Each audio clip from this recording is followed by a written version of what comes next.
Hey there, ladies and gentlemen, and welcome back. I'm your host, PattSun, and today we're going to be taking a look at r/TrueOffMyChest, where a woman is now extremely bitter that her husband is happily married while she's alone and miserable in her 30s. Let's begin. Our first story is posted by a deleted Reddit account. Oh, would you look at that? She deleted her Reddit account. I fucking wonder why. My ex-husband and I married when we were 17. We were married for 5 years, and I ended up divorcing him. We also have one daughter. We shouldn't have married that young, but we were both religious, and we grew apart as we gotten older. He was a good man, a good husband, and a good father. But staying in an unhappy marriage just because we have a child wasn't a good enough reason to stay, and then my ex wanted to have another child. I divorced him. We both had joint custody. I contemplated a lot back and forth about going through the divorce for a lot of reasons. My family is really religious, and I was scared about the backlash I would face. I also didn't want to be a divorced single mom. I knew it would be harder to ever remarry in the future. But I was around 22 years old when I divorced him, and I was still beautiful, and I realized I'll still have a chance to get remarried someday in the future.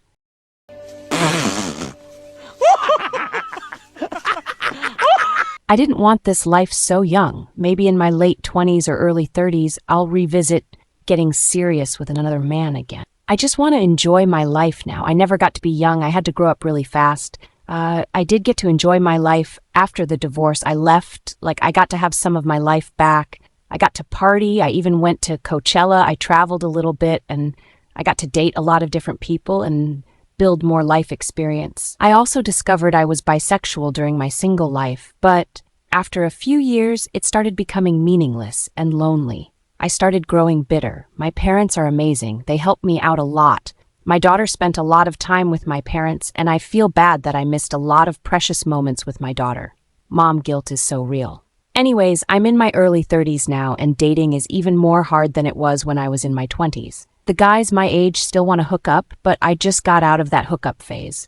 I don't want to hook up with anyone that I don't care about anymore. My new job is so demanding now, and I just want someone to take care of me again. It's like, what is life anyone? I had fun doing my own thing before and just living my life, but for the past couple years, work has been killing my mental health. Most of my day is gone working, and then right when I come home and eat dinner, I get to spend barely any time with my daughter, and it's time to sleep and repeat the day again. I'm feeling a lot of regret. My ex-husband did remarry a few years ago. She's in her 20s. He turned her a housewife. He takes care of his new family. They have 2 more children of their own.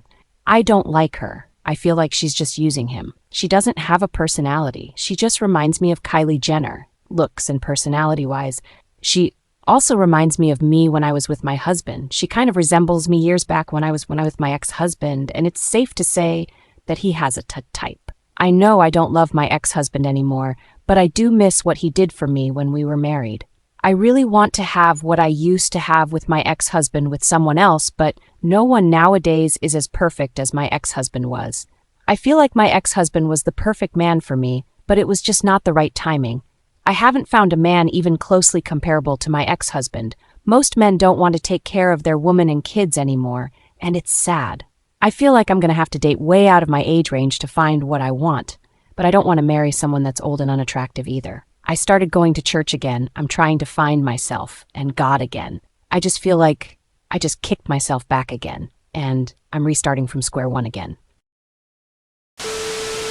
Damn, the wall is unforgiving, isn't it? Look, OP, you say that you think that she's just using him, that she stole him from you. OP, she didn't. You left because you wanted to be a hoe. And when you talk about your ex-husband, all I can hear is, I want someone to take care of me again. I want someone to take care of my bills. I miss what he did for me. Can't you hear how fucking delusional you sound? Bitch, all you care about is yourself. For short, you're just a typical woman who had it all, but wanted the thrill of being a hoe. You dumped your daughter at your parents. You didn't even take responsibility of being a mother. Speaking of mother, you destroyed your daughter's perception on how to be a good one, just so you can be a party girl and suck dicks left and right. And now that you've been ran through, you're willing to settle down with the perfect guy? What the hell makes you think that you're so goddamn special to think that these men will ever want someone like you? You're a single mother party girl in her 30s that has been fucked more than a ditto at a Pokemon daycare. Well, it is free to dream, and that is yours, and it's okay. It's okay to have dreams, OP. Good luck with your 10 cats. I wish you well. Our second story is from Reddit user TWEXNC.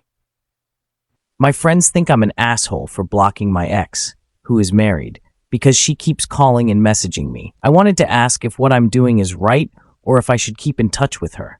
I dated Lisa for 4 years, and we broke up 2 years ago. Lisa told me she didn't see a future with me and wanted to call things off.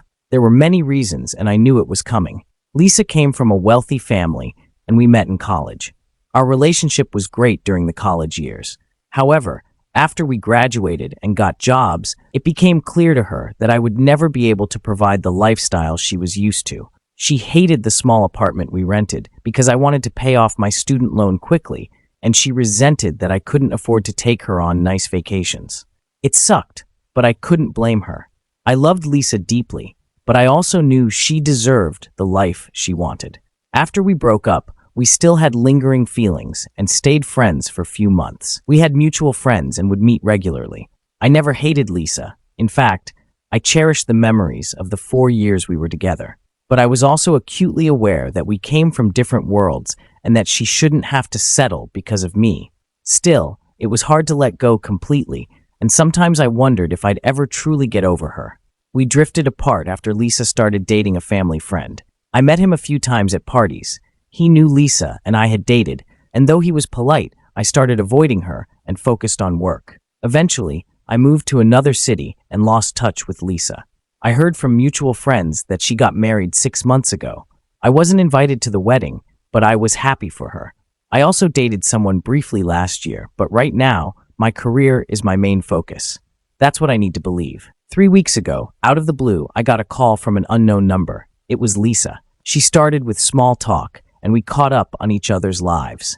She told me about the new house she and her husband had just bought and how busy she'd been. I told her about my work and my new life. It was nice, like catching up with an old friend. She gave me her new number, and the call lasted about 20 minutes. Although I found it odd, I figured she might have thought about me and decided to reach out. The next day, she messaged me and sent a few photos of her new house. I complimented her on them. 2 days later, she called me again, saying she was driving and thought about chatting. We talked about my new city, my new friends, and even gossiped about our old mutual friends. Gay. Then she started sending me photos from a recent party where they all met up. Over the next 2 weeks, Lisa began calling me almost every day. I ignored most of her calls, but she always said she had free time and wanted to talk. She started sending me TikToks, memes, and messages, initiating conversations all the time. At first, I brushed it off, thinking she was just being friendly, but it felt wrong. Lisa is married, and I shouldn't be talking to her so frequently. The more she reached out, the more unsettled I became. Was she unhappy in her marriage? Was she just lonely? Or was I reading too much into it? Last Friday, I finally messaged her, saying that it felt inappropriate for us to talk so often, given that she's married now. She replied almost immediately, saying there's nothing wrong with us being good friends like before. I didn't want to continue, so I told her we needed to stop talking for a while because I needed to focus on work. After that, I blocked her number. She called our mutual friend Jess, crying about how I was rude and blocked her. Jess told our other friends, and some of them called me, saying I was being unreasonable to treat Lisa that way and cut her off. I don't understand how no one sees that it's wrong for Lisa to call her ex when she's happily married after more than a year of no contact. It doesn't make sense. But maybe I'm the one who's missing something. Am I being unreasonable with Lisa, or was it right for me to block her for both our sakes? And if I'm right, why do I still feel so conflicted? And now, for OP's update. I had posted a month and a half ago regarding going no contact with my ex-girlfriend Lisa after she tried to rekindle our friendship. Lisa married her husband, Jason, 6 months ago, and I wanted to respect their marriage and blocked her after I felt we were crossing a line. My friend was very critical of me because I was ignoring her, and most of you agreed that I did the right thing. Things have been really crazy since then, and many of you asked for an update.